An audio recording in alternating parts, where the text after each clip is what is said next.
បាទពុកម៉ែបងប្អូននៅពីម្សិលមិញទៅចូលរួមក្នុងកម្មវិធីមង្គលការបងប្អូនបាទនៅខាងភូមិចុងខ្នល់សង្កាត់ពុនសាំងបាទខណ្ឌព្រែកភ្នៅបាទហ្នឹងហើយនិយាយពីខាងវិញពុកម៉ែបងប្អូនហើយបាទ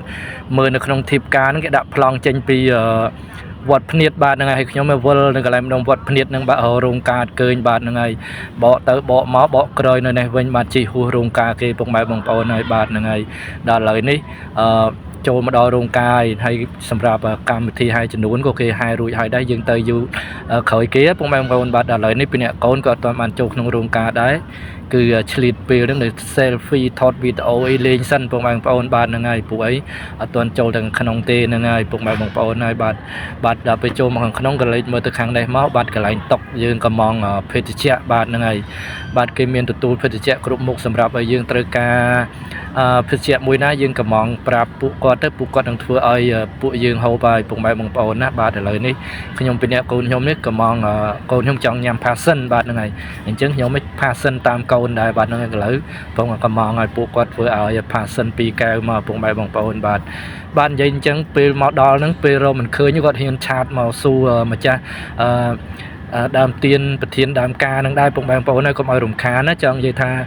ព្រោះអីពួកគាត់មានកម្មវិធីមួយក៏សិតតែរវល់ហើយដូច្នេះហើយរកឃើញក៏មិនហ៊ានឆាតសួររកមិនឃើញក៏មិនហ៊ានទេសួរដែរបាទកុំឲ្យរំខានសុខចិត្តស្វែងរកខ្លួនឯងតែម្ដងបាទពុកម៉ែបងប្អូនឥឡូវហ្នឹងគឺថាឆ្វែលចុះឆ្វែលឡើងបានមកដល់រោងការហើយបាទនេះឥឡូវនេះបន្ទាប់ពី selfie រួចហើយក៏ដល់ចូលខាងក្នុងពុកម៉ែបងប្អូនបាទហើយខ្ញុំមកនេះគឺបានទេប្រាប់គាត់ឆាតគាត់ទៅថាខ្ញុំមកដល់រោងការអីអញ្ចឹងខ្ញុំអត់បានប្រាប់គាត់ទេពុកម៉ែបងប្អូនព្រោះអីខ្ញុំទីមួយគឺថាអត់ចង់រំខានហ្នឹងគឺថាចង់រកខ្លួនឯងធ្វើម៉េចរកឲ្យឃើញហ្មងបាទហ្នឹងហើយបាទហើយទី2នោះគឺថាចង់ប្រេងម្ចាស់ដើមទៀននឹងហ្មងពុកបាទគឺថាម្ចាស់សម័យកម្មវិធីនឹងតែម្ដងបាទគឺថាចង់ប្រេងពួកគាត់ហើយពេលខ្លះគាត់គិតថាប្រហែលជាខ្ញុំនឹងមិនបានទៅចូលរួមកម្មវិធីមង្គលការទេមកទៅបាទហ្នឹងហើយដល់នេះមកដល់ហើយពុកម៉ែបងប្អូនមកពេលខ្ញុំចូលមកដល់នេះប្តីឃើញបាទហ្នឹងហើយដល់ពេលប្រពន្ធអត់ឃើញទេបាទហ្នឹងហើយម្ចាស់ហើយម្ចាស់សម័យកម្មវិធីហ្នឹងហើយបាទនេះគាត់ឃើញគាត់ភ្ញាក់គាត់ហ្នឹងហើយប្រេងបាទបងប្អូនប្រេងហ្មងខ្ញុំបាទ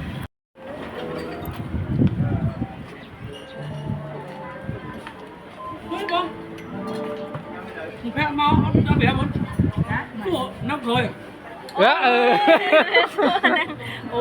បាទពុកម៉ែបងប្អូនបន្ទាប់ពីបញ្ញាអារម្មណ៍ម្ចាស់សម័យដើមទៀនប្រធានដើមការរួចឥឡូវនេះពួកគាត់ថាហូបបបរសិនទៅបាទឥឡូវនេះឲ្យកូនប្រុសញ៉ាំបបរសិនហើយពុកម៉ែបងប្អូនក៏មកគាត់ហៅណាឥឡូវនេះចូលរួមដល់កម្មវិធីខាងក្នុងនេះវិញម្ដងពុកម៉ែបងប្អូនកូនប្រុសខ្ញុំក៏ឡើងគូចដៃចងដៃចឹងទៅហើយតនុយក្អែទៅកំឡោះបាត់ហើយលោកយាយលោកតើកូនខ្ញុំបាទហ្នឹងហើយបាទថាធំលឿនដែរណាបាទឥឡូវបន្ទាប់មកយើងដល់បាយថ្ងៃត្រង់ហើយបាទមានអីទេលឿនដែរតាបាទហើយខ្ញុំអត់បានដល់អាហារពេលល្ងាចទេគឺញ៉ាំអាហារពេលថ្ងៃត្រង់នឹងរួចក៏លាពួកគាត់មកផ្ទះវិញដែរហើយពុកម៉ែបងប្អូនអើយអត់បានទៅដល់ពេលល្ងាចទៀតទេបាទហ្នឹងហើយក៏អរគុណដល់ម្ចាស់សម័យកម្មវិធីទាំង4សម័យខ្លួនទាំង2ហើយដែលបានទទួលរាក់ទាក់ស្វាគមន៍ហ្នឹងហើយចំពោះខ្ញុំបាទហើយនេះផ្ញើតាំងសមហើយនឹងផ្លែឈើនេះឲ្យត្រឡប់យកទៅផ្ទះវិញទៀតពុកម៉ែបងប្អូនហើយហ្នឹងហើយបកាយដែរតែពួកគាត់អត់ព្រមបាទនៅតែវិចខ្ចប់មកឲ្យបាទហើយអរគុណហើយក៏សូមជូនពរឲ្យកូនប្រុសកូនស្រីហ្នឹងឲ្យគាត់ស្រឡាញ់គ្នាបាទមើលថែគ្នាយូរអង្វែងបាទនឹងប្រាថ្នាកិច្ចការអ្វីសូមឲ្យសម្រេចជោគជ័យគ្រប់ភារកិច្ចទាំងអស់បាទហ្នឹងហើយអរគុណច្រើនជម្រាបលាពុកម៉ែបងប្អូនទាំងអស់គ្នាបើមានការនិយាយទៅមានការខុសឆ្គងអីសូមប្រកាន់អីពុកម៉ែបងប្អូនណាបាយបាយជម្រាបលា